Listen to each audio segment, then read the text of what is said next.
Alors, c'est Aya et Amal là. Donc, vous avez, disons, une quinzaine ou une vingtaine de minutes pour présenter votre exposé, puis on va passer à la discussion et continuer la séance. D'accord? D'accord. Allez-y. Hein. Et les autres, vous allez interagir avec vos camarades. Hein. Donc, suivez la présentation. Allez-y, Aya et Amal là. Bonjour tout le monde. Aujourd'hui, on va vous présenter notre travail pour vous parler des niveaux d'intervention en maintenance, les politiques et décisions de gestion de maintenance. Ce travail est élaboré par moi-même et ma collègue Amal. La maintenance est un ensemble de toutes les actions techniques, administratives et de management durant le cycle de vie d'un bien, destinées à le maintenir ou à le rétablir dans un état dans lequel il peut accomplir la fonction requise. Selon l'AFNOR, la maintenance industrielle est répartie en 5 niveaux. En parlant des 5 niveaux, commençons par le premier, qui consiste à faire des actions simples et il s'agit des réglages simples, pas de démontage ni ouverture du bien, et qui peut être effectué par un exploitant du bien. Citant les exemples, on a la remise à zéro d'un automate après arrêt d'urgence, changement de consommable, etc. Passons au deuxième niveau. Ici, en travaillant, on a des simples procédures à suivre. Et ça peut être de dépannage par échange standard, opération mineure de maintenance préventive. Et ça sera effectué par un technicien habilité. Citant les exemples comme changement d'un relais, contrôle de fusible, rééclencheur de disjoncteur. On passe maintenant au troisième niveau où les procédures à faire sont plus compliquées.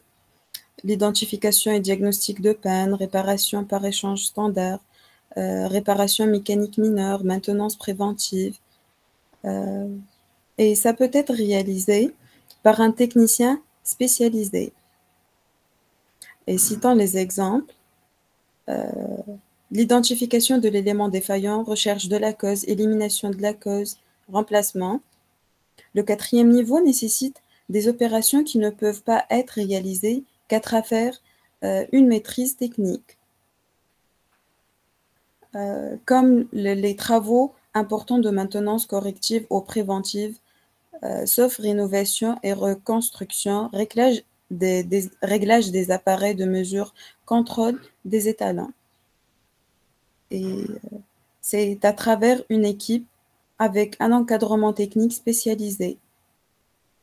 Et ces derniers peuvent faire l'intervention sur matériel dont la remise en service est soumise à qualification. Ou bien ils peuvent faire un remplacement de clapet d'un compresseur. En arrivant au cinquième niveau, qui est plus important, où les procédures de ces actions nécessitent du savoir-faire, et ça peut être de la rénovation, reconstruction, réparation importante. Et en parlant du personnel, ce sont des moyens proches de la fabrication. C'est une équipe entière avec tous les équipements nécessaires ou qui peuvent faire la mise en conformité selon réglementation d'équipements lourds. Ils peuvent faire la révision générale avec le démontage complet de la machine, etc. Maintenant, je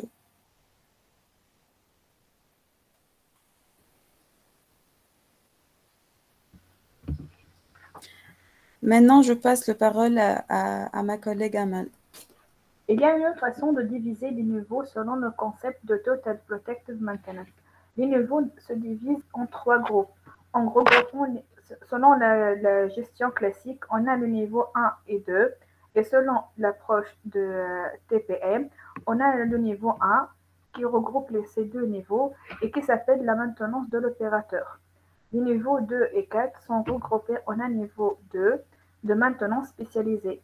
Après le niveau 5, c'est-à-dire le niveau 3 en Total Protective Maintenance, c'est la maintenance lourde.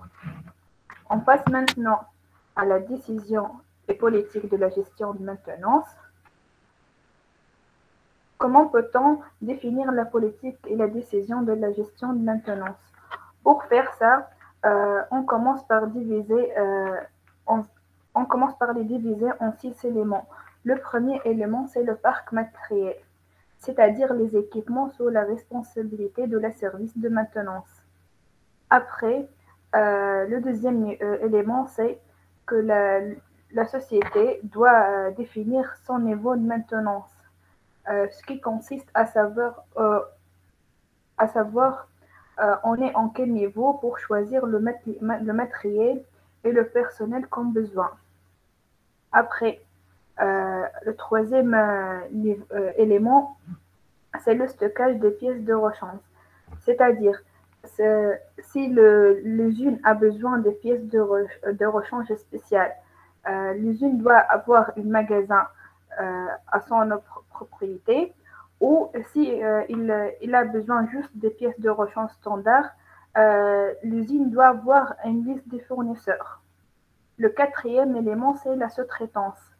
Euh, L'entreprise doit avoir son stratégie si elle va sous-traiter en externe ou si elle va faire tout en interne. Après, le cinquième élément, c'est la planification des opérations. Et le dernier élément, si la société va prendre la maintenance centralisée ou décentralisée. La maintenance centralisée, c'est d'être amené à une seule autorité où la maintenance s'inscrit par un calendrier principal et tout le personnel dans une zone spécifique. Et la maintenance décentralisée, c'est répartir l'autorité en matière de maintenance entre différentes branches ou secteurs. Et il y aura plusieurs responsables de maintenance qui choisit l'utilisation de la maintenance et l'ordre de l'intervention. Merci pour votre attention. Merci Amal, merci pour l'effort fourni. Vous avez bien fait les présentations. D'accord. D'accord. Vous avez choisi des documents pertinents. Juste une première remarque par rapport à la présentation, puisque c'est votre première présentation pour cette classe. Et comme les informations sont pertinentes, et peut-être j'ai besoin de plus de détails. Donc, j'aurais préféré que vous indiquiez à la fin de la présentation les références bibliographiques que vous avez utilisées. Pour le reste des présentations, je vous recommande de citer les références bibliographiques utilisées, pas pour Eya et Amal, mais pour les présentations pour les autres modules peut-être, mais pour les étudiants qui vont présenter un exposé de gestion de la maintenance, je vous recommande de citer les références bibliographiques. D'accord? Parce qu'il s'agit d'un cours, d'un article, d'un livre, etc. D'accord? Et je vais maintenant poser la question à vos collègues. Qu'est-ce que vous avez retenu sur ce qui a été présenté? C'est quoi votre avis déjà sur la présentation?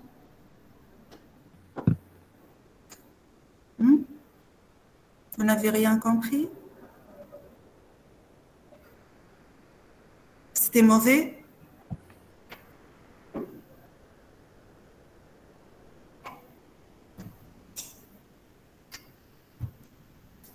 Chir, qu'est-ce que tu as retenu de la présentation? Oui, madame. Qu'est-ce que tu as compris de ce qui a été présenté? Madame Tata Ketral. Mejri.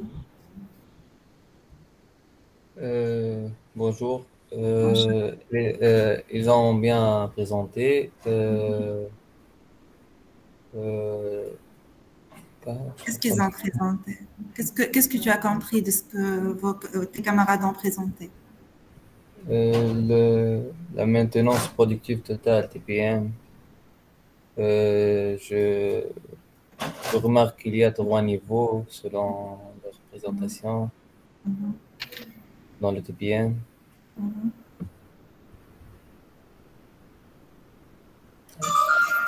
Melek.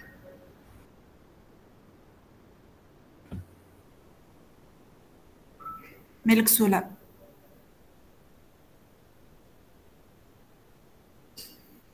Ok.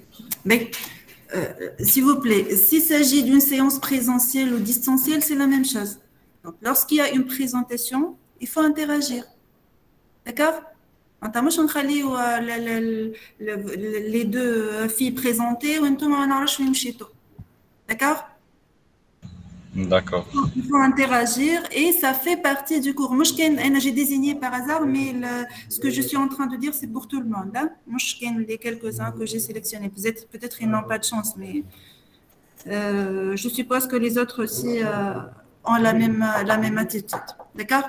Donc, dorénavant, lorsqu'il y a une présentation, je vous prie de suivre. Hein? D'accord? Donc, la première remarque, peut-être les références bibliographiques. Deuxième remarque, terminer l'exposé par des QCM. Donc, poser des questions sur ce que vous avez présenté dans la présentation pour voir est-ce que ça a été bien compris par vos camarades ou pas. Donc, pour les présentations des séances prochaines, comme les références bibliographiques à ajouter. Et vous avez aussi la préparation de quelques questions, à choix multiples pour les présenter à vos camarades, pour voir si ce que vous avez présenté est bien assimilé par vos collègues. D'accord? Mais, ce que Eya et Amel ont présenté, c'est exactement ce qui a été présenté pour le sujet. Et c'est ce qui va être présenté dans le cours. Il y a juste quelques rectifications, quelques corrections par rapport aux notions qu'ils ont présentées. Par exemple, je connais l'archéologue, Eya ou Amal? Eya, je pense. Eya, madame. Eya a dit que la maintenance préventive fait partie du niveau 3, si je ne me trompe pas. Mais réellement, on ne classifie pas, on ne classe pas les niveaux par type de maintenance, mais on va voir par tâches ou travaux, comme vous les avez mis dans votre tableau. D'accord? Donc, lorsqu'on veut classer les opérations de maintenance par tâche, on ne fait pas ça par type de maintenance. Mais c'est une classification beaucoup plus fine que ça. D'accord? Ça, c'est une première remarque. Et ce qui est présenté ici, par exemple, préparation mécanique mineure. Pour l'exemple que vous avez cité, ça fait partie du niveau 3. Pour d'autres exemples, ça peut faire partie du niveau 2 ou la 4 parfois. Donc, ce qui est présenté, ce sont des exemples de niveau de maintenance. Les règles de classification. Si je vous demande comment j'ai une tâche de maintenance, selon quels critères je vais la classer, dans quel niveau? Je connais les autres collègues peuvent répondre. Comment on peut placer une tâche de maintenance dans le niveau 1, 2, 3 ou 4? Selon quels critères? Par exemple, madame, le matériel qu'on va utiliser, oui. L'importance du défaillance qu'on a, si c'est grave ou bien c'est simple, selon la simplicité de la tâche qu'on va effectuer. Oui, et il faut bien définir qu'est-ce que ça veut dire grave. On va voir ça par la suite. Donc, lorsqu'on veut classer un ensemble d'interventions ou de tâches ou d'opérations de maintenance, il faut voir le matériel qu'on veut utiliser, il faut voir la gravité, la profondeur de l'intervention et la qualification du personnel qui va intervenir. D'accord? Oui, madame.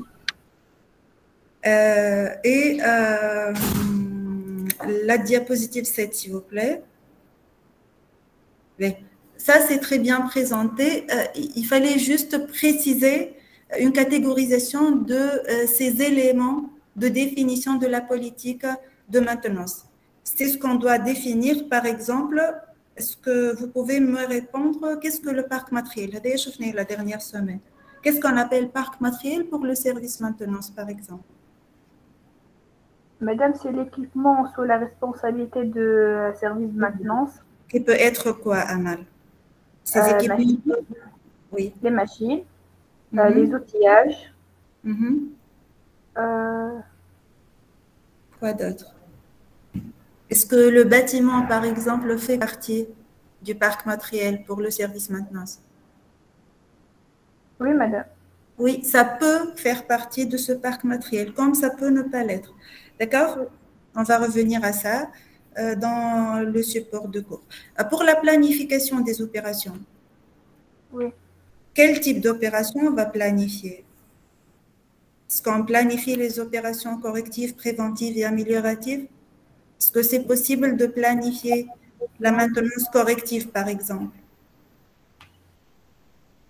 Non, Madame, madame.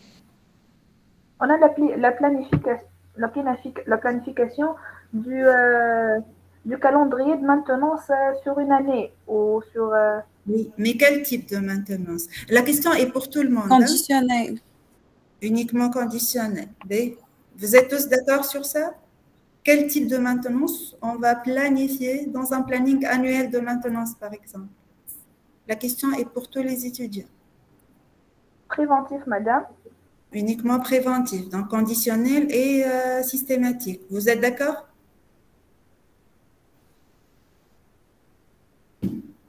Est-ce qu'on peut planifier la maintenance corrective?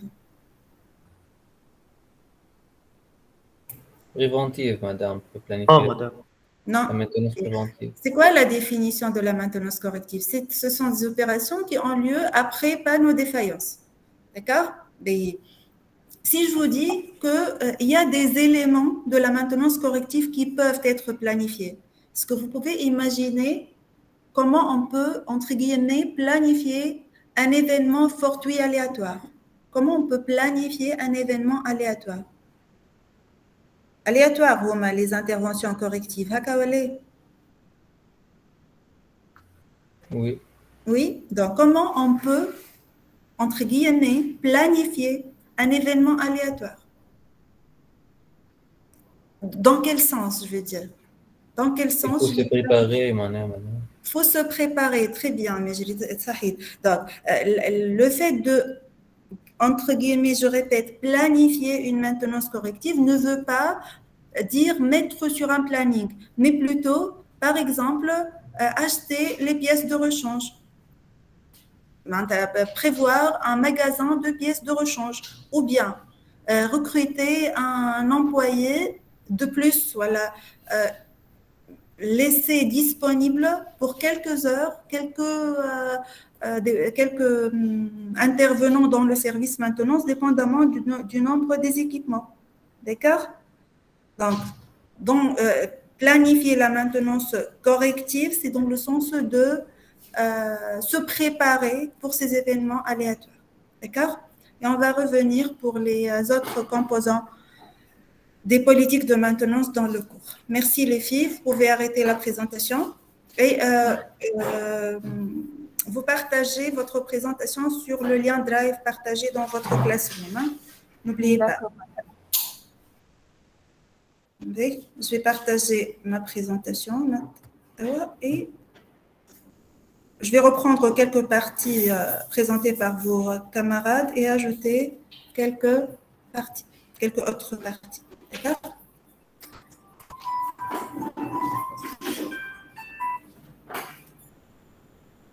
Est-ce que vous voyez l'écran? Vous voyez la présentation?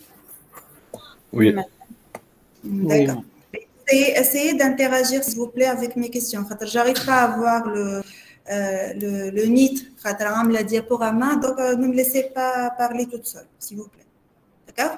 Alors, pour cette séance, je vais restructurer, voilà, enrichir un tout petit peu ce qui a été présenté par Eya et Amal sur les niveaux de la maintenance et les décisions prises par la fonction maintenir. Et si nous aurons du temps, nous allons commencer la deuxième partie.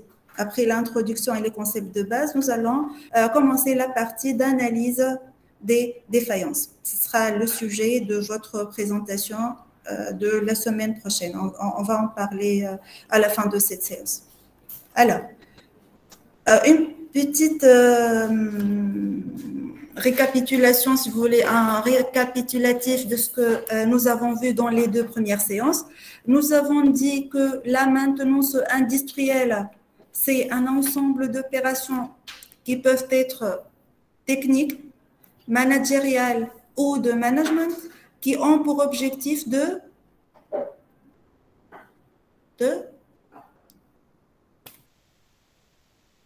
des opérations de maintenance ont bien présenté de maintenir un bon fonctionnement si on parle d'une maintenance préventive et de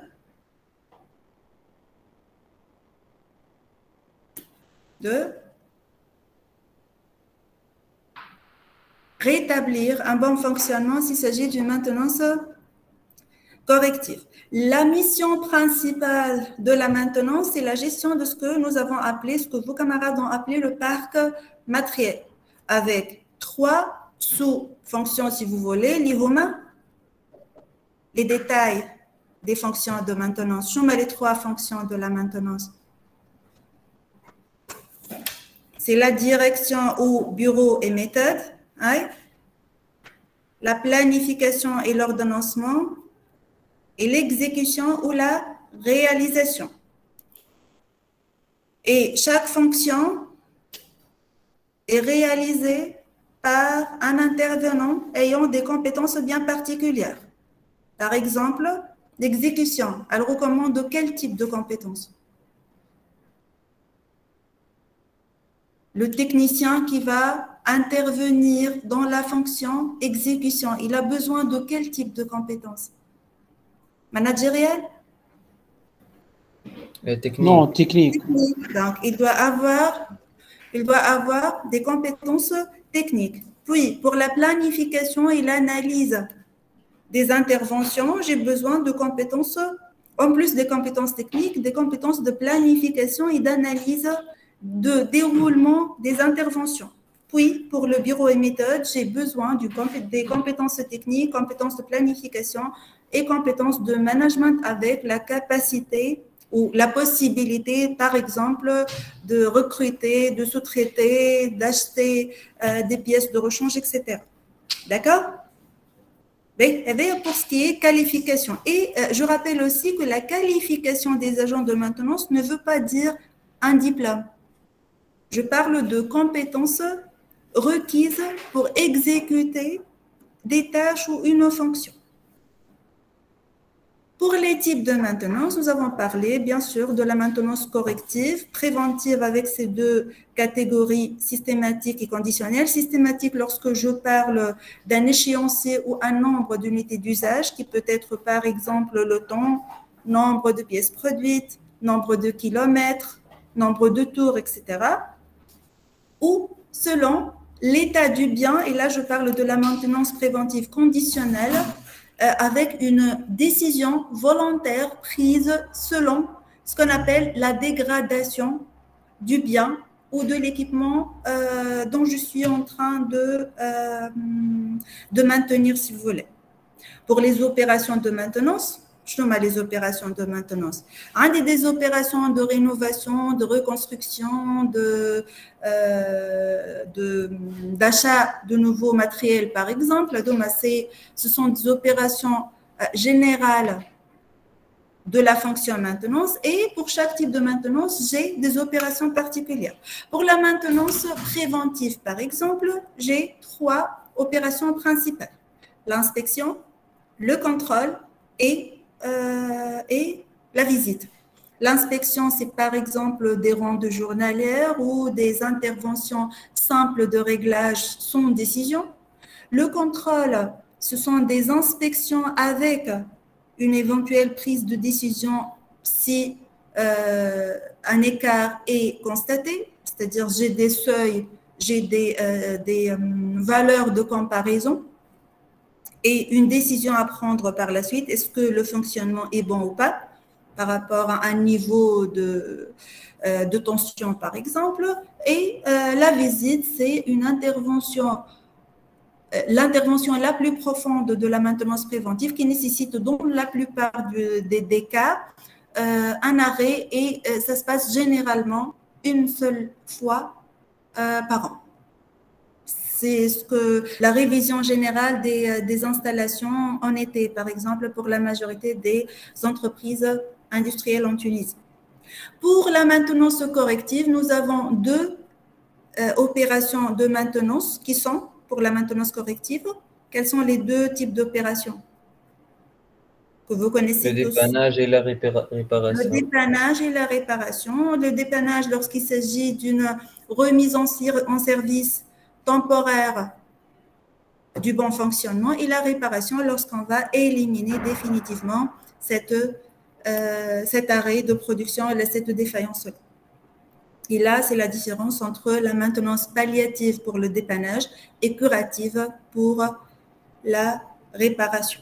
Pour la communication, nous avons vu, avec un rappel, pour la communication, nous avons vu un exemple de communication entre le service production, voilà, la fonction production et la fonction maintenance suite à une défaillance, c'est-à-dire un exemple de communication pour la maintenance corrective. Pour cette séance, nous sommes toujours dans la première partie du cours qui porte sur les concepts de base de la maintenance, les concepts de base et les définitions de base de la maintenance industrielle. Et nous allons continuer à parler sur les niveaux des interventions en maintenance et les politiques et les décisions de gestion de la maintenance.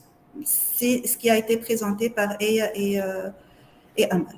Alors, lorsqu'on parle de maintenance, comme nous avons déjà dit, on parle d'une grande variété de tâches, la variété en type ou nature et en durée. Je peux avoir une intervention superficielle de réglage, je peux avoir une intervention qui nécessite un arrêt total pour un mois, par exemple. S'il s'agit d'une intervention qui nécessite une pièce de rechange en rupture de stock, par exemple. Donc, une grande variété en nature et en durée nécessite une classification assez particulière selon des critères particuliers. La norme AFNOR, qui a mis les bases d'organisation de la maintenance, a classé en 5 niveaux les interventions ou les tâches de maintenance. Comment la norme AFNOR a classé ces niveaux-là? Selon tout d'abord la complexité de la tâche. Est-ce qu'elle nécessite des compétences particulières? Est-ce que ça nécessite une polyvalence, par exemple? Ou là, il suffit d'avoir des connaissances de base en électricité pour pouvoir intervenir pour cette tâche-là. Et en plus de la complexité, il faut prendre en considération les ressources utilisées. Les ressources sont principalement les ressources humaines pour les compétences et les ressources matérielles, le matériel de maintenance utilisé. En plus de la complexité et en plus de la durée aussi. Et donc, il faut, pour définir les 5 niveaux de la norme AFNOR, les 5 niveaux de maintenance de la norme AFNOR, il faut considérer d'une part la qualification du personnel qui va intervenir et les moyens requis pour exécuter cette intervention-là. Et là, vous avez des exemples. Je vous laisse le soin de lire ce tableau-là pour voir un autre graphe qui détaille les différents niveaux. Si on va parler du premier niveau, on va dire qu'il s'agit, je vais vous citer par la suite quelques exemples concrets, mais il s'agit pour le niveau 1 d'une simple exploitation du matériel sur place, dans l'atelier, des actions simples qui nécessitent au plus un outillage léger, ou ça peut être une simple inspection sans outillage. Lorsqu'il s'agit d'une action simple qui ne nécessite pas un déplacement, même l'agent de production peut exécuter cette tâche-là parce que ça ne nécessite pas une compétence particulière de la part du personnel d'intervention. Je dis que je suis dans le niveau 1 de l'organisation des tâches de maintenance. Si les actions à exécuter nécessitent, par exemple, une simple procédure de contrôle, un outillage simple ou un outillage léger et une pièce de rechange existante dans le magasin. Le technicien qui travaille sur place peut exécuter cette procédure de maintenance. Je peux classer cette tâche au niveau 1. Troisième niveau, les procédures deviennent plus complexes. plus importante en termes de matériel et appareillage utilisé et nécessite un technicien spécialiste. Ça peut être sur place ou pas, mais ça nécessite une certaine spécialisation dans la tâche à exécuter. Pour le niveau 2, un mécanicien et un électricien peuvent exécuter la procédure simple. Pour le niveau 3, s'il s'agit d'une procédure de maintenance pour les équipements électriques, il faut que le technicien soit spécialisé dans le domaine électrique, par exemple, ou mécanique, s'il s'agit d'une procédure complexe, d'un démontage démontage simple, non, démontage complet de l'appareil ou de l'équipement mécanique. On augmente un petit peu la complexité et là, on parle de nécessité de maîtrise technique d'une intervention bien particulière. Et là, à partir du 4e niveau, on n'a pas besoin uniquement d'un technicien, mais plutôt d'une équipe de techniciens, voire un atelier. C'est-à-dire une certaine polyvalence des intervenants. Et j'ai besoin d'un outillage spécialisé et d'appareils spécialisés aussi. Donc, la complexité de l'intervention augmente, l'exigence de la compétence de l'intervenant augmente et j'ai besoin d'une polyvalence, c'est-à-dire un groupe de travail, une équipe de techniciens et la complexité nécessite une certaine maîtrise technique. Là, je parle du 4e niveau. Pour le 5e niveau, sont principalement des activités ou des tâches, comme vos camarades ont dit tout à l'heure, qui sont proches de la fabrication.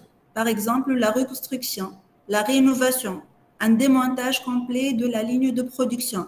Et là, j'ai besoin d'une équipe complète, de techniciens uniquement, c'est-à-dire une polyvalence plus large. Et là, généralement, les entreprises sous-traitent ce niveau de maintenance parce que c'est un niveau qui n'est pas à la portée de tout le monde, tout d'abord parce que ça nécessite des compétences particulières.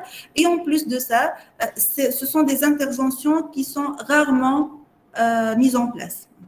Je ne vais pas m'amuser chaque semaine à avoir des travaux de reconstruction, des travaux de fabrication. Sauf s'il s'agit d'un atelier spécialisé dans la reconstruction et la fabrication. Donc, le niveau de maintenance dépend de la complexité de l'intervention, dépend par conséquent de la qualification du ou des intervenants et des moyens et appareils utilisés.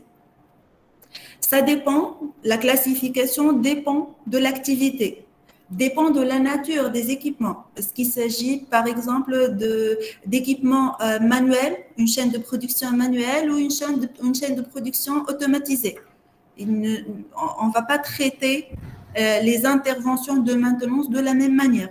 Est-ce qu'il s'agit d'une nouvelle ligne de production ou d'une ligne de production qui a 10 ans d'expérience, qui a 10 ans de durée de fonctionnement, par exemple.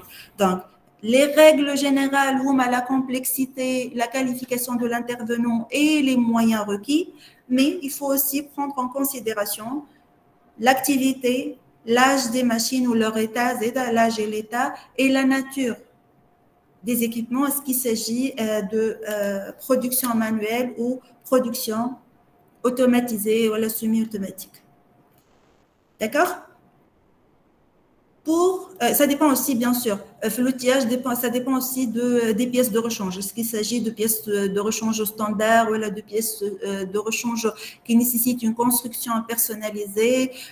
Par exemple, si vous avez un outillage où les pièces de rechange nécessitent 3 mois pour avoir cette pièce de rechange-là, ça va être le niveau 4 ou 5, même si l'intervention est simple. Ça dépend du coût de l'intervention et la durée aussi. Ça dépend du coût et de la durée et non pas de la qualification de l'intervenant et des moyens requis. Donc, tout dépend de la situation, mais il y a des règles de base à appliquer pour définir une un niveau pour une tâche ou une opération de maintenance, que ce soit corrective, préventive ou améliorative. L'améliorative, c'est plutôt le niveau 5. Mais pour le correctif et l'amélioratif, ça peut appartenir à tous les niveaux. D'accord? Vous avez ici quelques exemples pour chaque niveau de maintenance. Et là, je vous rappelle que les 5 niveaux sont proposés par la norme AFNOR. Donc, les réglages simples comme exemple pour le premier niveau, les opérations mineures de maintenance préventive, la maintenance préventive, ça peut être considéré comme deuxième niveau. Pour le 5e niveau, par exemple, ce sont principalement les travaux de rénovation, reconstruction et de réparation importantes. Et généralement, ce niveau, comme je vous ai dit, il est sous-traité ou externalisé. Donc, il est externalisé ou sous-traité et sont synonymes, sont deux termes synonymes. D'accord? Jusque-là, c'est clair comment on peut classer une liste de tâches de maintenance ou d'opérations de maintenance? Oui, ça va. D'accord. Selon la logique TPM, on va revenir à la logique TPM en détail. C'est Total Productive Maintenance, c'est une philosophie, une politique de gestion de la maintenance dans les entreprises, une philosophie récente si vous voulez. Les niveaux 1 et 2 sont fusionnés, le niveau 3 et 4 sont fusionnés et selon cette logique-là, nous avons uniquement 3 niveaux. Ces 3 niveaux sont principalement des interventions simples, des interventions complexes ou des interventions qui nécessitent des compétences avancées et les interventions de maintenance qui ont un objectif de rénovation ou fabrication. Avec le 3e niveau, lié à l'équivalent du niveau 5. Actuellement, presque toutes les entreprises utilisent la classification des interventions selon 3 niveaux. Nous, selon la norme AFNOR, mais plutôt liée à classique, certainement, mais selon une logique TPM. On va revenir à ça en détail lorsqu'on va parler de la TPM.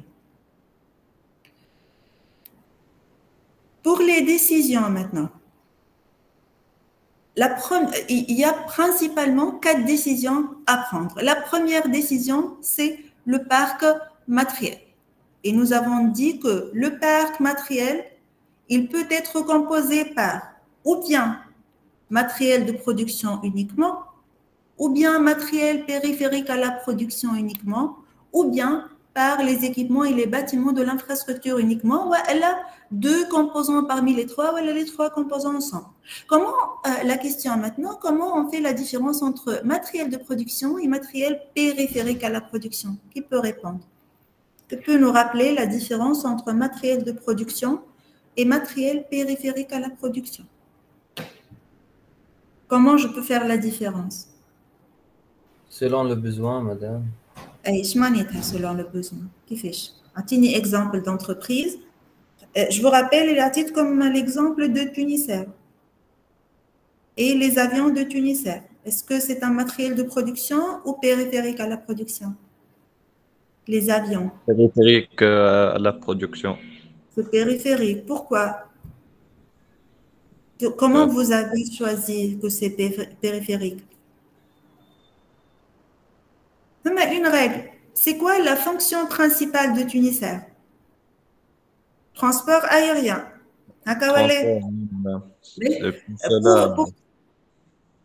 Transport.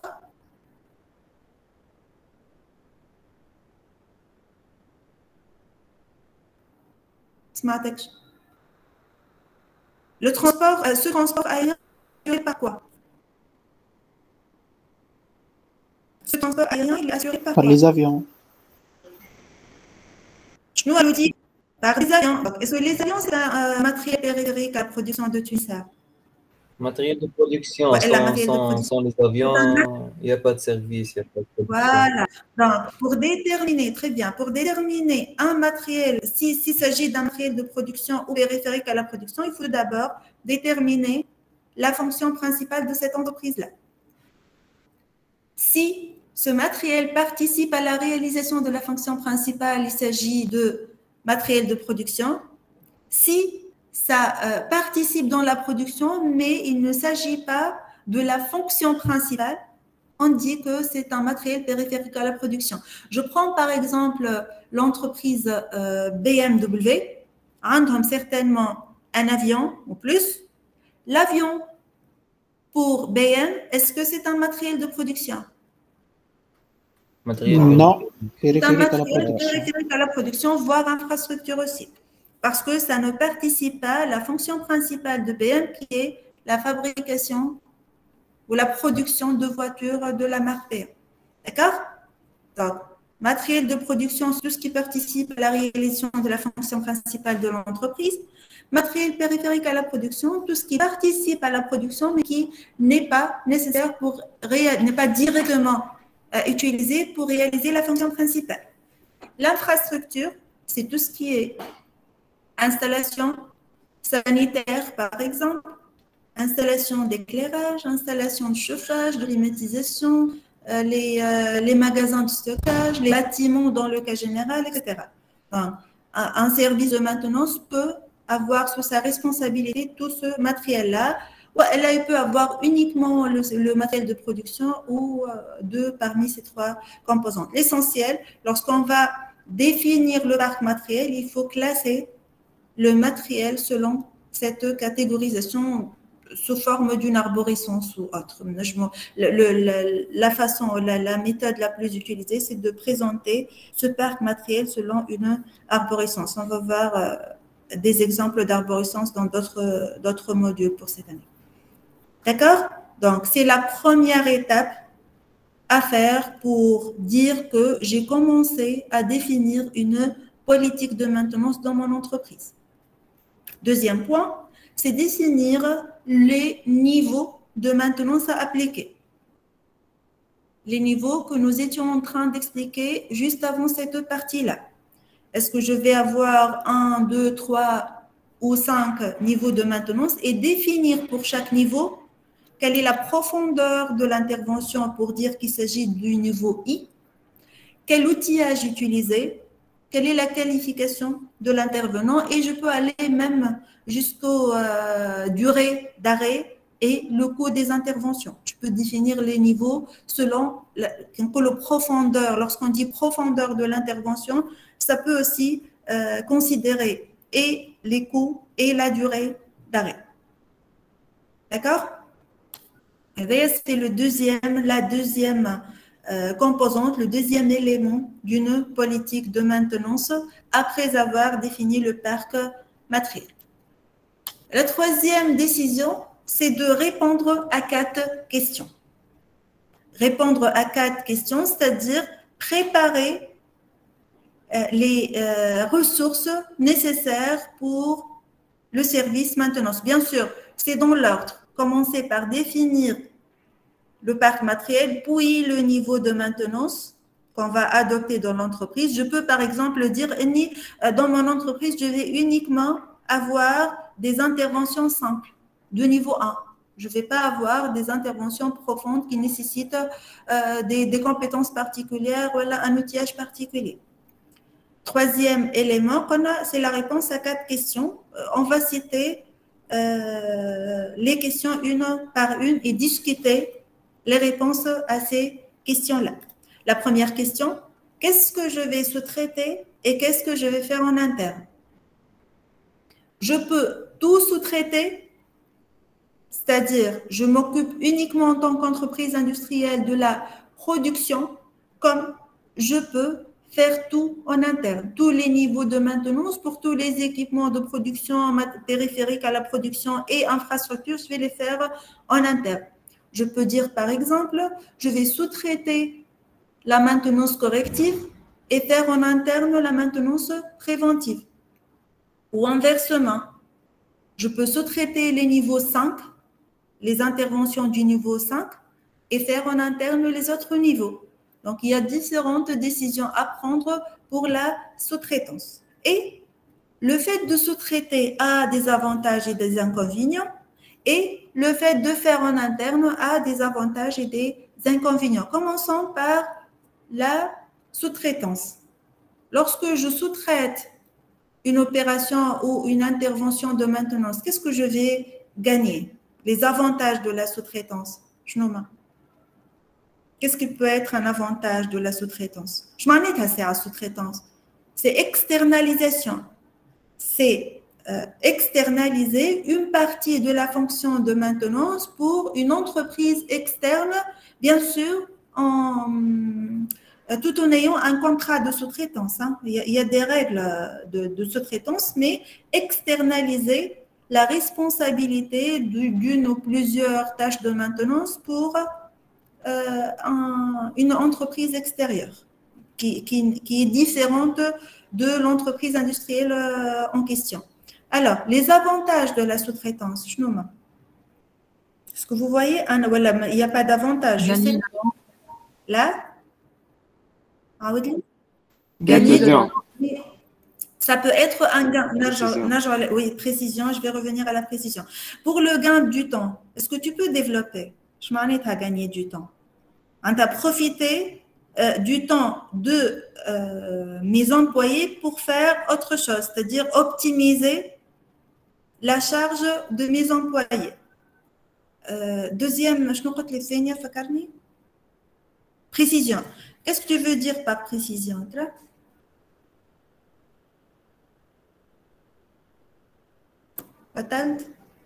Qu'est-ce que ça veut dire précision?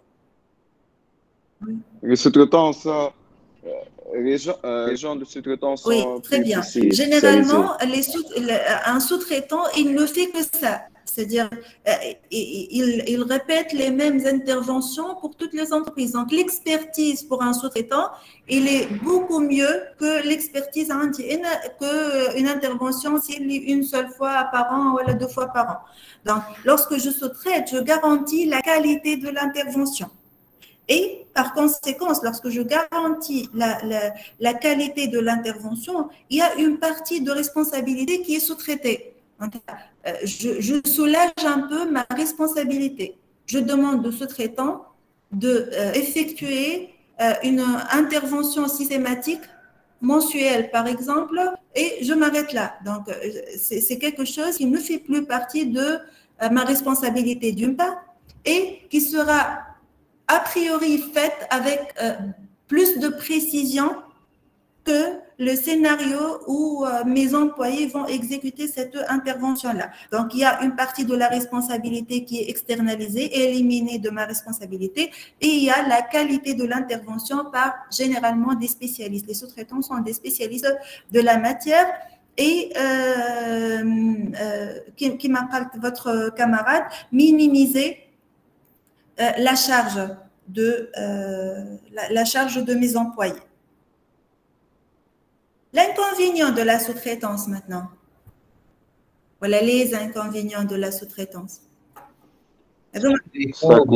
Généralement, ça coûte assez cher puisqu'on parle de un service qui va être rendu. Donc, il y a un coût pour ce service-là et généralement, l'expertise est payée. Oui, généralement, ça coûte plus cher. Les délais aussi. Qu'est-ce que fais-je? Les délais aussi. Je m'en ai à les délais. Le respect des délais peut-être. Le respect de délai, oui, ça peut être le cas si le contrat n'est pas bien écrit. D'accord? On va sous-traiter une partie de la responsabilité. Je dois bien écrire cette sous-traitance-là. L'intervention mensuelle, le premier lundi de chaque mois, il faut que cette intervention soit faite. Il doit tout faire pour que cette intervention soit exécutée le premier lundi de chaque mois. Et dans le contrat, pour éviter cet inconvénient-là, qu'est-ce que je peux mettre? Si l'intervention n'est pas faite le premier lundi du mois J, le sous-traitant, il va me payer indemnité, voilà, il va supporter les conséquences de ce retard-là. Mais oui, c'est en partie un des inconvénients de la sous-traitance. L'inconvénient majeur lié en relation avec ce que votre camarade a dit sur les délais, il y a si j'ai éliminé une partie de ma responsabilité, mais je deviens dépendant. C'est-à-dire que le fait que chaque lundi à 8 heures, le sous-traitant doit voilà, va venir. Imaginez que cette intervention peut attendre 24 heures, c'est pas très urgent, et j'ai une commande urgente qui doit être livrée à 12 heures, lundi à 12 heures. Si j'étais le responsable de l'intervention de maintenance, je peux facilement reporter cette intervention-là. Mais s'il s'agit d'une sous-traitance, je suis dépendant, je ne maîtrise pas à 100% mon processus parce qu'il y a un sous-traitant qui peut accepter ou pas de reporter cette intervention. Donc, ce que votre camarade a dit peut être généralisé par la dépendance par rapport au sous-traitant. Il y a une partie de mon indépendance qui est cédée avec la responsabilité de la tâche ou les tâches de maintenance vers le sous-traitant. Donc, il y a une sorte de dépendance au sous-traitant. D'accord? Et par rapport au coût aussi, généralement, les activités de sous-traitance sont plus chères que de faire en interne parce que ce sont des spécialistes qui vont faire ça. Et c'est un service qui est rendu. D'accord? Si on veut inverser maintenant, faire en interne, ce qui était avantage pour la sous-traitance va être inconvénient pour la décision de faire en interne. C'est-à-dire, si je vais faire en interne, je dois avoir plus de capacité de mes employés de maintenance. Donc, des dépenses peut-être moins chères, mais je dois avoir une certaine polyvalence pour pouvoir exécuter toutes les tâches. Ça m'a un risque, par exemple, et qu'on a des employés en sous-charge, c'est-à-dire qui n'ont rien à faire. Je décide de ne pas sous-traiter les interventions correctives, par exemple. Donc, s'il n'y a pas de correctif, les employés prévus, voilà, la charge prévue pour les interventions correctives, ça va être une sous-charge, c'est-à-dire des employés qui sont payés, qui ne font rien. Ça m'a un gaspillage. D'accord? Et il y a le côté de spécialité, de l'expertise qui peut manquer aux employés, s'ils ne sont pas, bien sûr, polyvalents. Pour les avantages de faire en interne, l'avantage principal, c'est que je maîtrise à 100% mon processus de production. Personne n'intervient dans ma planification de la production et c'est un avantage primordial. Maintenant, est-ce qu'il vaut mieux sous-traiter ou faire en interne? À votre avis? Emakhir, sous-traiter ou faire en interne? Si vous étiez un responsable. Faire en interne. Pourquoi? Tu vois, ça dépend des conditions, madame. Très bien, très bien. C'est la réponse qu'il faut donner. Et je peux préférer de faire en interne. Je peux préférer de faire en interne, mais je n'ai pas les compétences. Je n'ai pas les compétences nécessaires pour ce faire. Ou inversement, je préfère sous-traiter, mais je n'ai pas assez d'argent. Le budget ne suffit pas pour la sous-traitance, par exemple. D'accord? Donc, il n'y a pas une décision qui est meilleure par rapport à une autre. Parfois, je n'ai pas le choix. Par exemple, le matériel de la STEG, il est obligatoirement sous-traité. La maintenance de ce matériel-là, obligatoirement sous-traité. Bien qu'il s'agisse de matériel qui est connu par les ingénieurs en Tunisie. C'est un matériel simple de production simple. C'est un matériel connu pour la production de l'électricité. Mais le fournisseur exige que ce matériel soit considéré comme une boîte noire. Donc, la sous-traitance, parfois, pour certains types de matériel, n'est pas un choix. Obligatoirement, je dois sous-traiter. Je peux être dans la période de garantie. Pour la période de garantie, qui m'a fait les voitures, par exemple, les interventions doivent obligatoirement être faites par le fabricant, par le fournisseur lui-même. Parfois, je n'ai pas, je ne sais pas si j'ai dit ça ou pas, mais je n'ai pas le budget nécessaire pour sous-traiter. Donc, il n'y a pas de décision parfaite pour une situation bien particulière. Il faut prendre en considération toutes les circonstances. D'accord?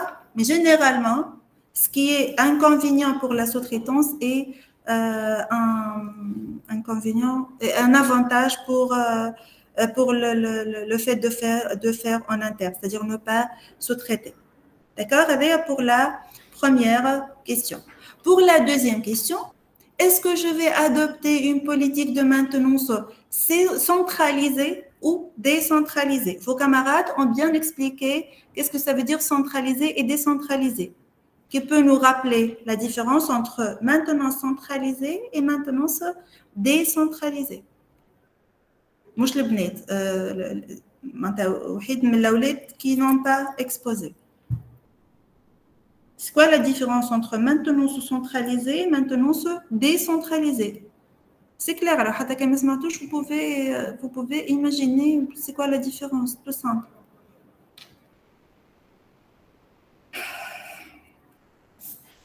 Alors, pas de réponse?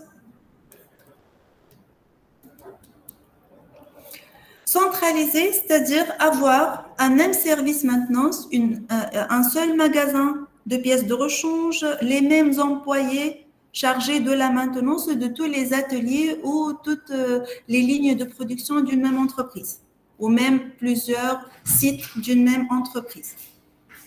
D'accord? C'est-à-dire avoir les mêmes ressources pour différents ateliers ou différents sites de production.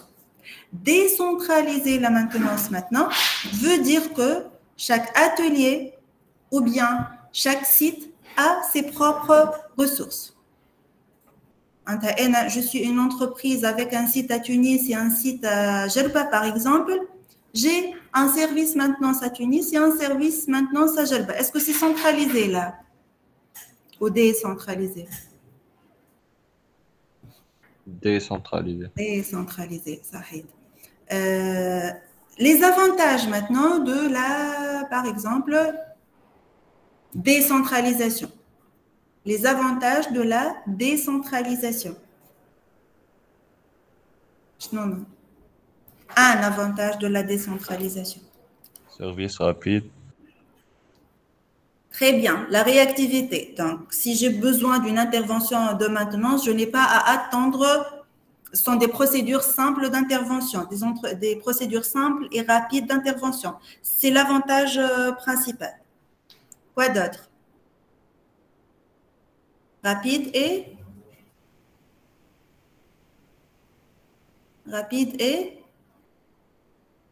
spécifique. Si je suis responsable d'un matériel, d'une liste de matériel spécifique, donc j'aurai l'expertise d'intervention sur ce matériel-là. D'accord? L'inconvénient de la décentralisation peut être quoi? Le fait d'avoir 2 magasins de pièces de rechange. Est-ce que ça coûte plus cher ou moins cher? Le fait d'avoir 6 employés par site. Ça va coûter plus cher. Donc, généralement, la décentralisation de la maintenance coûte plus cher que la centralisation. D'accord? Si on va inverser maintenant. Les avantages de la centralisation, ça coûte moins cher. Et l'inconvénient principal, c'est une planification plus difficile. On peut des délais plus importants, mais on peut une planification plus complexe, disons. Par exemple, je peux me trouver dans une situation de choisir. Est-ce que je vais envoyer le seul employé disponible vers la tâche 1 ou la tâche 2? La tâche 2, l'atelier 1 ou l'atelier 2. D'accord? Même question que la sous-traitance. Est-ce qu'il vaut mieux centraliser ou décentraliser? La situation idéale, c'est quoi? Ça dépend de la situation, oui. Mais la situation idéale, c'est quoi pour la centralisation? Je peux imaginer une situation idéale.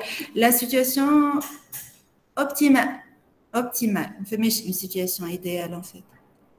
La situation optimale, c'est quoi? Décentralisé. Avoir un minimum de décentralisation, oui. Le 100% centralisé n'est pas une bonne décision. Disons, on peut trier, décentraliser. Oui, oui. Oui. Il y a plusieurs ressources. شنو ما هما les ressources pour le service maintenance فما 3 ressources حكينا عليهم tout à l'heure في les niveaux شنو هما les 3 ressources عندنا les pièces de rechange l'équipe l'équipe اللي هي la main d'œuvre spécialisée et Travaux. les travaux هما ce qu'on va faire mais plutôt les moyens et les outils pour les interventions. Donc, si j'ai plusieurs sites de production, voilà, plusieurs lignes de production, et j'ai des interventions particulières sur une ligne bien déterminée, là, je dois décentraliser. Il y a une intervention pointue sur une ligne bien particulière, toutes les lignes sont manuelles, ou on dit une seule ligne automatisée.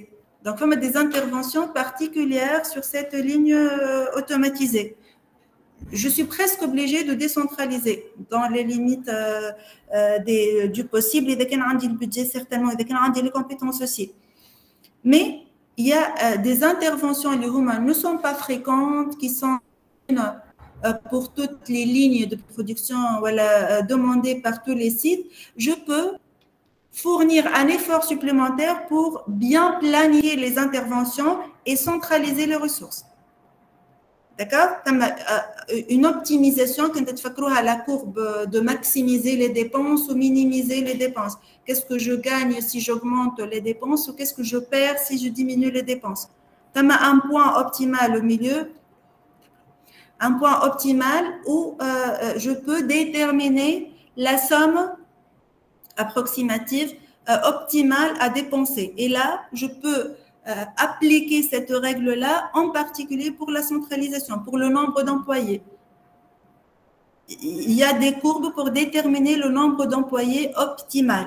Est-ce qu'il vaut mieux avoir 3 employés pour 5 lignes ou la nature de mon activité nécessite 5 employés pour les 5 lignes, ou parfois, même plus.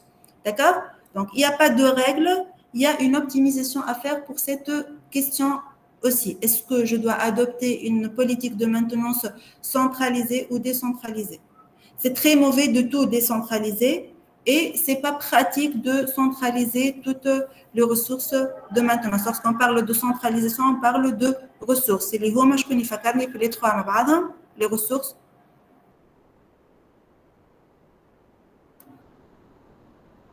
Les pièces de rechange, l'équipe. L'équipe pour le main d'œuvre, Mohamed, et Les moyens. Très bien. Et les moyens. Les outils et moyens. Très bien. Pour la troisième question maintenant, c'est ce que nous avons discuté un tout petit peu tout à l'heure, la planification des opérations. Je nomme les horizons de planification dans le cas général. Je nomme les 4 périodes de planification. Je peux avoir une planification à court terme. Périodique. Madame planification, ça sera périodique. C'est principalement la maintenance préventive systématique qui est planifiée avec une estimation du conditionnel et correctif. Donc, les horizons, je vous supply, normalement, c'est supply chain. Le court terme, automatiquement, pour le court terme, je vais long terme.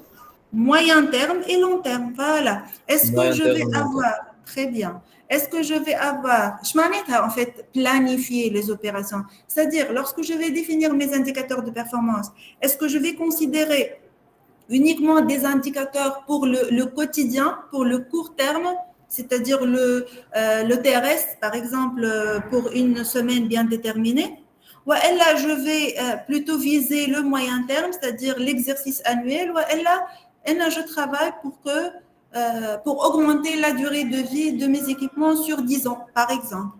D'accord? Donc, je dois décider, en tant que responsable des colonnes des décisions, puisque c'est une politique, donc ce sont les décisions du responsable liées à la fonction bureau et méthode, qui m'a parlé tout à l'heure. Donc, est-ce que je vais avoir des indicateurs, est-ce que je vais prendre des décisions pour optimiser mon activité dans le service maintenance de la fonction maintenance sur le court terme, le moyen terme ou le long terme? C'est pour les quelques semaines d'exercice, pour les mois, des mois de l'année, disons, ou elle a pour 3 années et plus. pour toute la durée de vie des équipements. D'accord? La dernière décision à prendre, c'est par rapport au stockage. Déjà, je dois décider si je vais stocker ou pas. Stocker quoi pour la maintenance? Qu'est-ce que je vais stocker? Les pièces de rechange. Les pièces de rechange principalement. Parfois, on parle de consommables aussi. Consommables, les vis. Très bien. Ça peut être un consommable aussi, mais principalement les pièces de rechange. Déjà, une première décision à faire. Est-ce que je vais prévoir un magasin de rechange ou pas? Donc, je fais les avantages et les inconvénients tout de suite. Et puis, lorsque je décide d'avoir un stock, comment je vais gérer les opérations de stockage? La gestion de stock, la décision de stocker ou pas. Et puis, si je décide de ne pas stocker, il y a une décision à prendre. Si je décide de stocker, il y a autre décision à prendre. Est-ce que je vais stocker ou pas? Si je stocke, qu'est-ce que je gagne? Qu'est-ce que je perds, c'est clair. Si je stocke, j'aurai des charges supplémentaires de stock. J'ai besoin d'un magasin de stockage, d'un magasinier, j'ai besoin, pour certaines pièces de rechange, les cartes électroniques, par exemple, de certaines conditions de stockage. J'ai besoin de... Il y a aussi ce qu'on appelle la dépréciation du stock. Je m'en ai ta dépréciation, mais rapidement, la dépréciation, c'est le fait qu'un stock ou autre perd sa valeur au cours du temps. Il perd de valeur. Donc, normalement, c'est un inconvénient majeur. Bon, il y a des produits qui ont plus de valeur avec le temps, tels que, par exemple, il y a certains types de fromages, il y a le vin, par exemple, il y a l'or. Comme ce sont des produits, les filles ont un stockage particulier. Mais là, on parle des pièces de rechange. Une pièce de rechange qui a une valeur de 10 000 dinars, ou 10 000 euros, ou à 3 ans sans être utilisée, c'est une perte, sans discussion. C'est ce qu'on appelle l'amortissement ou la dépréciation. Donc, ce que je perds si je stocke, c'est principalement des dépenses, une charge dans le cas général supplémentaire. Qu'est-ce que je perds si je stocke? Qu'est-ce que je gagne maintenant si je stocke? Pourquoi prendre une décision de stocker? Les avantages du stockage. Flexibilité de maintenance. C'est minimiser les délais surtout. C'est la sécurité, c'est minimiser les délais ou les durées d'arrêt. Lorsque je diminue les durées des interventions, je diminue les temps d'arrêt et par conséquent, j'augmente ce que nous avons appelé la fiabilité. Il y a l'objectif principal de toute maintenance. Très bien. Donc, si je vais prendre la décision de stocker ou pas. Parfois, je veux stocker. Je choisis de stocker, mais je ne peux pas faire ça parce que je n'ai pas l'argent nécessaire pour acheter, parce que mes pièces de rechange nécessitent un conditionnement assez cher. Je ne peux pas supporter ces charges-là. D'accord? Donc, la décision de stocker ou pas, stocker via avantage et inconvénient, ne pas stocker via avantage et inconvénient. Les avantages fait stockage, c'est inconvénient dans la décision de ne pas stocker et inversement, certainement. On ne va pas traiter les deux situations. Maintenant, j'ai décidé de ne pas stocker. Je n'ai pas de magasin de rechange.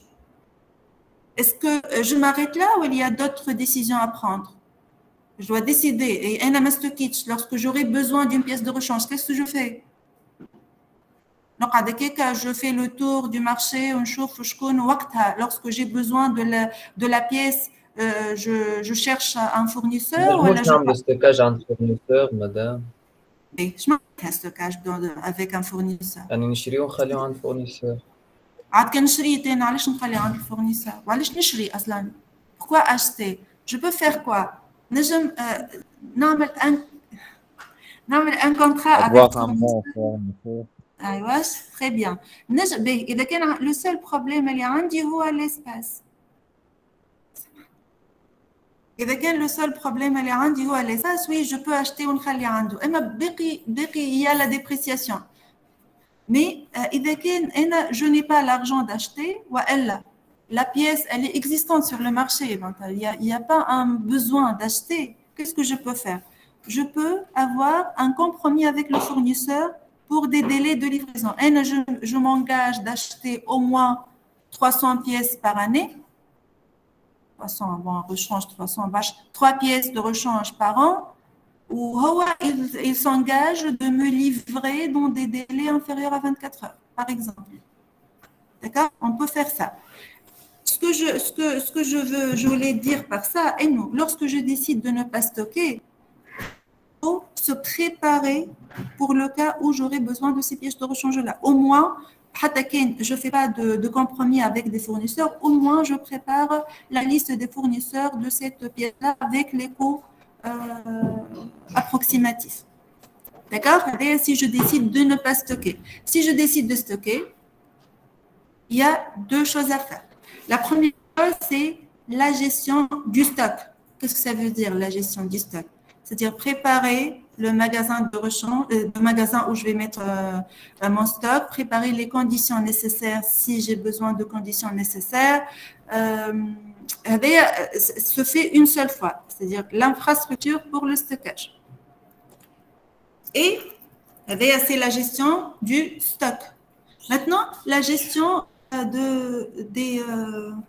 gestion du stock, la gestion, j'ai oublié le terme, gestion de stock et gestion.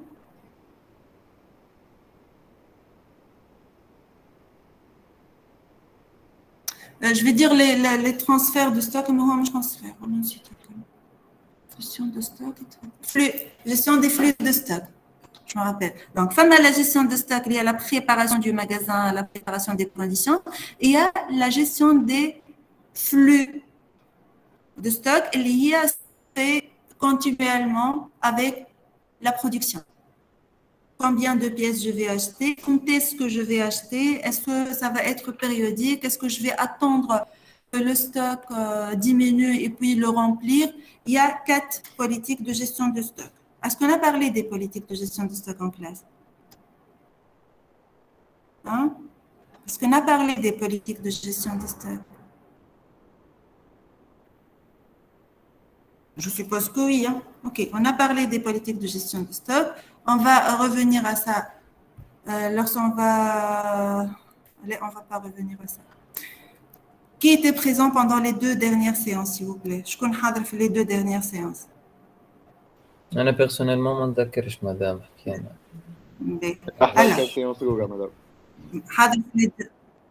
D'accord. Rapidement, hein, Serge. Par exemple, si je vous dis, je vais commander 10 pièces le premier lundi de chaque mois. Je vais commander 10 pièces le premier lundi de chaque mois. Et je vous donne 2 critères. Nombre de pièces et durée. Nombre et durée. Donc, lorsque je dis 10 pièces chaque lundi, j'ai fixé le nombre à commander et la période entre 2 commandes. D'accord? Deuxième exemple. Je vais fixer, commander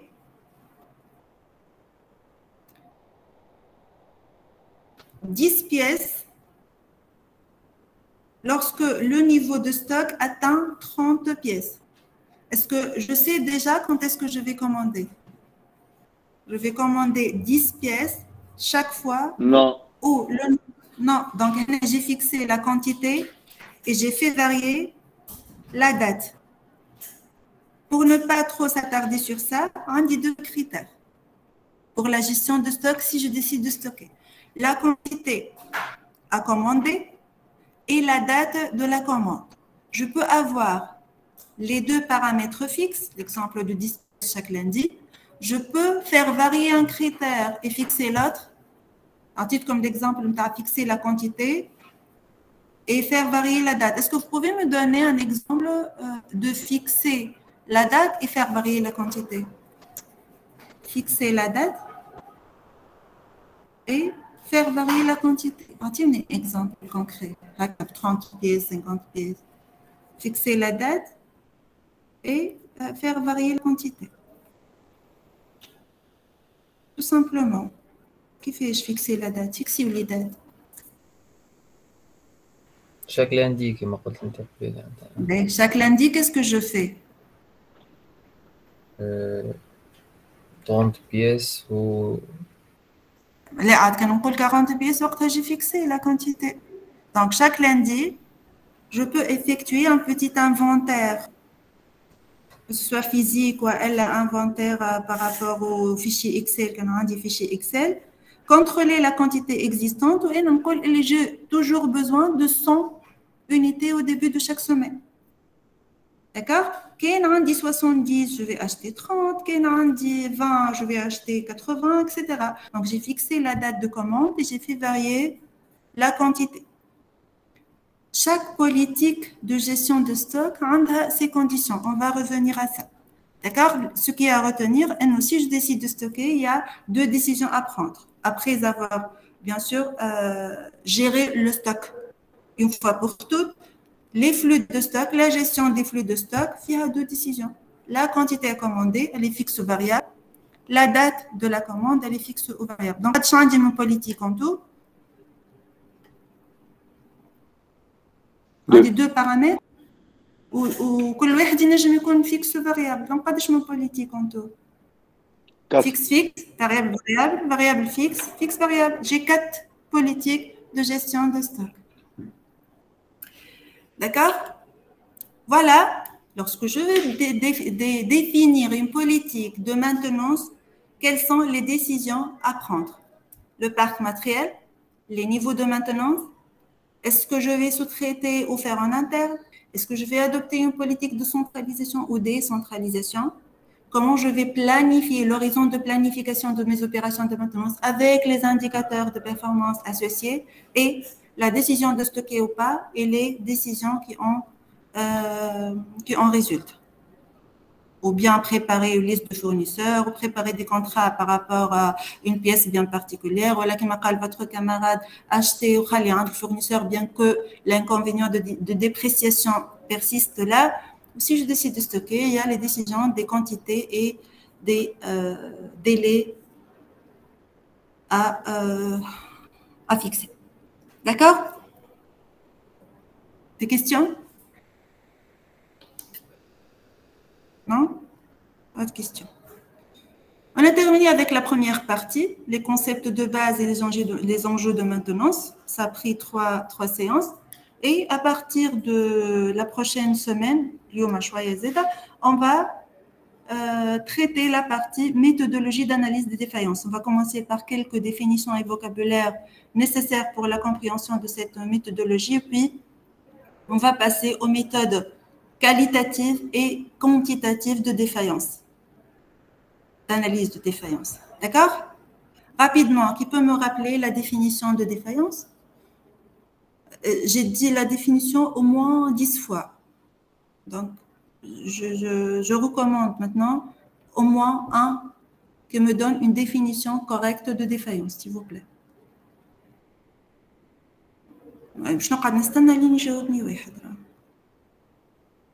Une proposition de définition de défaillance.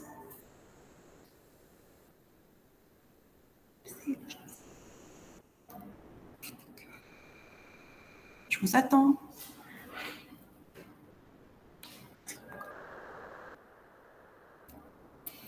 Je désigne là-bas. Anis. Oui, mais... Définition de défaillance.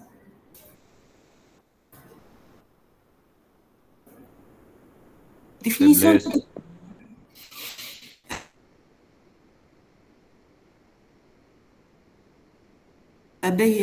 Mohamed. Je suis déçue. Après 9 heures, incapacité, madame. C'est Faiblesse, incapacité. Diminution, tu veux dire faiblesse, Oui. capacité de qui? De quoi? De incapacité. Un exemple de défaillance. Exemple. Un exemple.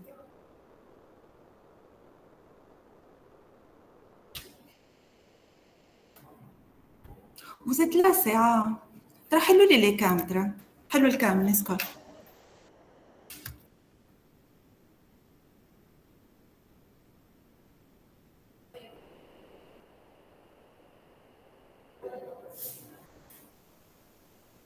Je suis avec une seule personne. Ok, on va enregistrer. Ben. On est là, madame.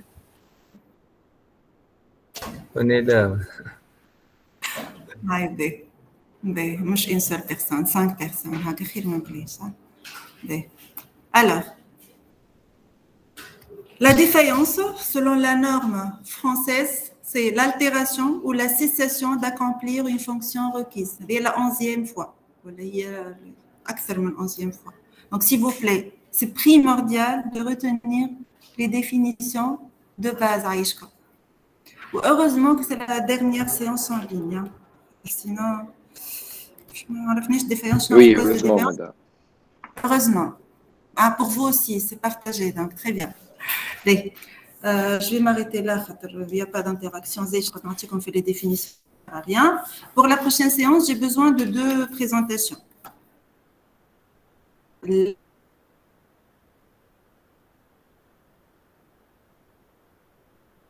La première, c'est l'analyse.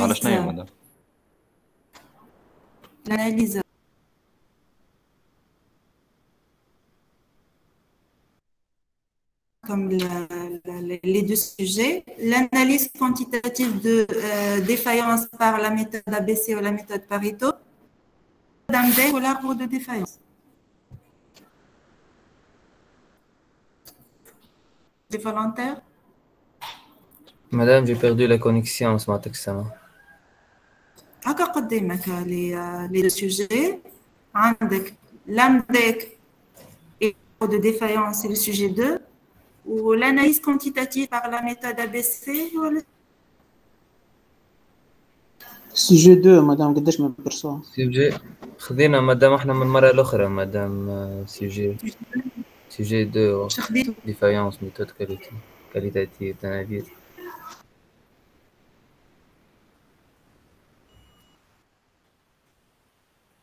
خذيتوا السجل. اوكي 4 وقتها قلت انا باش تاخذ ما قلت لك انا ودره وبزاف ما نعرفش شكون زوز اخرين معاك 3 ولا 4 مش حاطه 3 c'est suffisant. Pour l'analyse ABC, est-ce qu'il y a des volontaires? قداش من personne 3 personnes, madame. 2 suffit. زوز يزي حتى واحد وحده c'est pas grave, mais je préfère.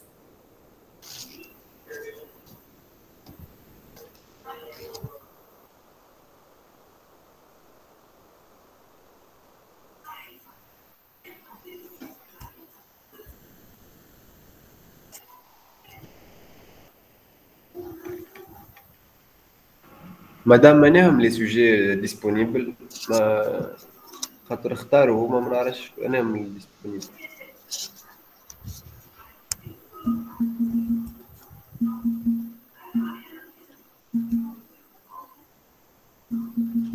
Allô.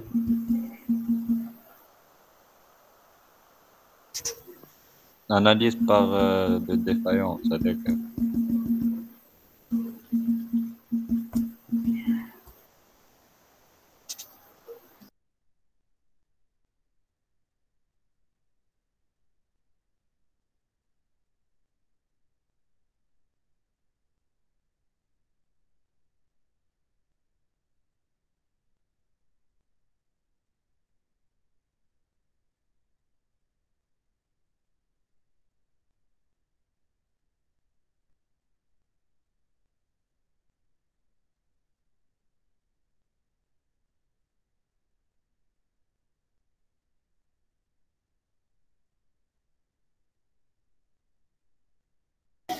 On reprend. Juste l'ABC. Est-ce qu'il y a quelqu'un qui veut prendre l'analyse ABC. Elle est très simple. Un exemple, vous allez expliquer la méthode ABC. Deux personnes, ça va, madame? Oui, oui, Souhaib. C'est bon, D'accord, madame. Oui. Donc, il fait l'ABC, la méthodologie, mais basée sur un exemple de gestion de stock, par exemple, voilà, de analyse de panne. Voilà, un exemple et tu essayes d'expliquer la méthode ABC en se basant sur cet exemple-là. Oui. Sujet 2, juste نخدموا على les points اللي حطيتهم انت مادام فهمش. تاخذ l'AMDEC, un exemple d'un tartine à la méthodologie AMDEC ou tartine à la méthodologie l'arbre de défaillance, l'idéal que ce soit sur un exemple, bien sûr. D'accord? D'accord. Oui. Madame, شنو هو les sujets disponibles? À la fin de chaque séance, je vous donne les présentations de la séance de la semaine d'après parce que je ne sais pas l'état d'avancement. Par exemple, prévu un avancement plus rapide. Hein? Ok, madame. Donc, la semaine prochaine. Je vous donne les présentations pour la semaine d'après. Ok, madame. D'autres questions? Non, madame. Merci pour votre présence. À la prochaine semaine, Inch'Allah. À la prochaine. Merci à vous, madame.